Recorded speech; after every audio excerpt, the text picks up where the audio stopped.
Hi ಎಲ್ರಿಗೂ ನಮಸ್ಕಾರ, welcome back to ರಾಶಿರಂಗ.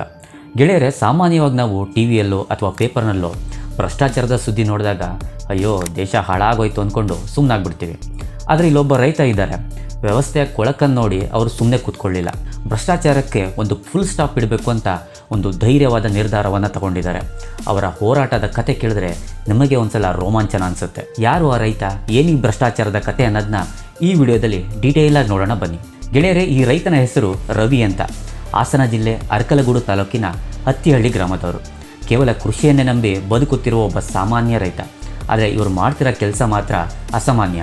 Arkalgud taluk ಹತ್ತಿಹಳ್ಳಿ ಗ್ರಾಮ ಪಂಚಾಯಿತಿಯಲ್ಲಿ ಕಳೆದ ಕೆಲವು ವರ್ಷಗಳಿಂದ ಅಭಿವೃದ್ಧಿ ಕೆಲಸಗಳ ಹೆಸರಲ್ಲಿ ದೊಡ್ಡ ಮಟ್ಟದ ಅವ್ಯವಹಾರ ನಡೀತಿದೆ ಅನ್ನೋ ಸಂಶಯ ರವಿಯವರಿಗೆ ಬರುತ್ತೆ. ನಮ್ಮೂರಿಗೆ ಬರಬೇಕಾದ ಹಣ ಎಲ್ಲಿ ಹೋಯಿತು?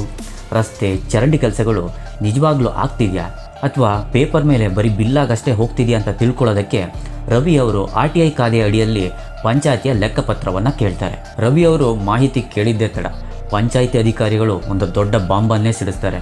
ನೀವು ಕೇಳಿರೋ ಮಾಹಿತಿ 16,000 ಪುಟಗಳಷ್ಟಿದೆ.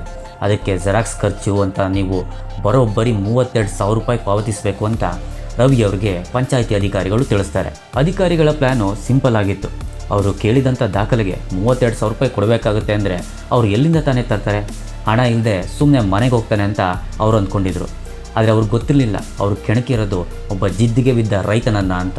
ಗೆಳೆಯರೆ, ಮಧ್ಯಮ ವರ್ಗದ ಜನರ ಹತ್ರ ಸರ್ಕಾರಿ ಮಾಹಿತಿನ ತಗೋಬೇಕು, ಅದಕ್ಕೆ 32,000 ರೂಪಾಯಿ ಖರ್ಚು ಮಾಡಬೇಕು ಅಂದರೆ ಅವ್ರು ಎಲ್ಲಿಂದ ತಾನೇ ತರ್ತಾರೆ? ನೀವೇ ಯೋಚನೆ ಮಾಡಿ. ರವಿಯವ್ರ ಹತ್ರನೂ ಕೂಡ ಅಷ್ಟೇ, ಅವ್ರ ಹತ್ರನೂ ಯಾವುದೇ ದೊಡ್ಡ ಮಟ್ಟದ ಹಣ ಇರಲಿಲ್ಲ. ಆದರೆ ಅವರಿಗೆ ಸತ್ಯ ಹೊರಬರಬೇಕು ಅನ್ನೋ ಹಠ ಮಾತ್ರ ಇತ್ತು.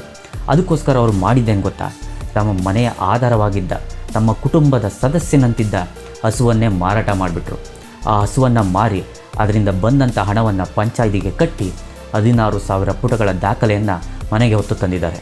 ಯಾರೇ ರೈತರಾಗಿರಲಿ, ಅವರಿಗೆ ಹಸು ಅಂದರೆ ಪ್ರಾಣಕ್ಕಿಂತ ಹೆಚ್ಚು. ಒಂದು ಹಸುವಿನಿಂದ ಇಡೀ ಒಂದು ಸಂಸಾರವನ್ನೇ ತೂಗಿಸುವಷ್ಟು ಶಕ್ತಿ ಇರುತ್ತೆ.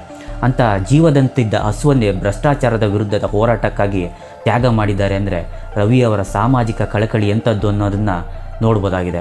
ಈಗ ರವಿಯವರ ಮನೆಯಲ್ಲಿ 16,000 ಪುಟಗಳ ದಾಖಲೆಯ ರಾಶಿನೇ ಇದೆ. ಅವರು ದಿನವಿಡೀ ಕೂತ್ಕೊಂಡು ಒಂದೊಂದೇ ಪುಟವನ್ನು ಓದ್ತಿದ್ದಾರಂತೆ. ಮಣ್ಣು ಹಾಕದೇನೆ ಬಿಲ್ ಎಲ್ಲಿ ಪಾವತಿಯಾಗಿದೆ, ಹಳೆಯ ರಸ್ತೆಗೆ ಹೊಸ ಬಣ್ಣ ಬಳಿದು ಹಣ ಎಲ್ಲಿ ಲೂಟಿ ಮಾಡಿದ್ದಾರೆ, ಹೀಗೆ ಪ್ರತಿಯೊಂದು ಲೂಟಿಯನ್ನು ಪತ್ತೆ ಹಚ್ಚಿ ಲೋಕಾಯುಕ್ತಕ್ಕೆ ದೂರು ಕೊಡಲು ಸಿದ್ಧವಾಗಿದ್ದಾರಂತೆ. ಇವರು ಇದನ್ನೆಲ್ಲ ಮಾಡ್ತಿರೋದು ತಮ್ಮ ಸ್ವಾರ್ಥಕ್ಕಲ್ಲ. ಸರ್ಕಾರದಿಂದ ಹಳ್ಳಿ ಅಭಿವೃದ್ಧಿಗೆ ಬರುವಂಥ ಪ್ರತಿಯೊಂದು ಪೈಸೆ ಕೂಡ ಹಳ್ಳಿಯ ಜನರಿಗೆ ಸೇರಬೇಕು ಅನ್ನೋದೇ ಇವರ ಉದ್ದೇಶ. ರವಿಯಂತಹ ಒಬ್ಬ ರೈತ ಪ್ರಶ್ನೆ ಮಾಡಿದರೆ ಸಾಕು, ಎಷ್ಟೋ ಭ್ರಷ್ಟ ಅಧಿಕಾರಿಗಳ ಬಣ್ಣ ಬಯಲಾಗುತ್ತೆ. ಭ್ರಷ್ಟಾಚಾರ ಅನ್ನೋದು ದೇಶಕ್ಕೆ ಹಿಡಿದಿರೋ ಕ್ಯಾನ್ಸರ್ ಅಂತಲೇ ಹೇಳ್ಬೋದು. ಅದನ್ನು ಕಿತ್ತಾಕೋಕೆ ನಾವೆಲ್ಲರೂ ರವಿಯವರ ಬೆನ್ನಿಗೆ ನಿಲ್ಲಬೇಕು. ರವಿಯವರೇ, ನಿಮ್ಮ ಈ ಧೈರ್ಯಕ್ಕೆ ನಮ್ಮದೊಂದು ಸೆಲ್ಯೂಟ್. ಆ ಗೋವಿನ ತ್ಯಾಗಕ್ಕೆ, ನಿಮ್ಮ ಹೋರಾಟಕ್ಕೆ ನ್ಯಾಯ ಸಿಗಲಿ ಅನ್ನೋದೇ ನಮ್ಮ ಆಶಯ. ಈ ನಮ್ಮ ವ್ಯವಸ್ಥೆಯಲ್ಲಿ ನಮ್ಮ ಕಣ್ಮುಂದೆನೇ ಪ್ರತಿದಿನ ಈ ಥರ ಎಷ್ಟೋ ಭ್ರಷ್ಟಾಚಾರ ಪ್ರಕರಣಗಳು ನಡೀತಾನೆ ಇರ್ತವೆ. ಅದನ್ನು ನೋಡಿದ್ರೂ ನೋಡದೇ ಇರೋ ಹಾಗೆ ನಮಗೆ ಯಾಕೆ ಬೇಕು ಅಂತ ನಾವೆಲ್ಲ ಸುಮ್ಮನಾಗ್ಬಿಡ್ತೀವಿ. ಅಂಥವರ ಮಧ್ಯೆ ಒಬ್ಬ ಸಾಮಾನ್ಯ ರೈತನ ಹೋರಾಟನ ನಾವು ಮೆಚ್ಚಲೇಬೇಕು. ಗೆಳೆಯರೆ, ಭ್ರಷ್ಟಾಚಾರದ ವಿರುದ್ಧ ಹಸು ಮಾರಿದ ಈ ರೈತನ ಹೋರಾಟದ ಬಗ್ಗೆ ನಿಮ್ಮ ಅಭಿಪ್ರಾಯ ಏನು ಅನ್ನೋದನ್ನ ಕಮೆಂಟ್ನಲ್ಲಿ ತಿಳಿಸಿ.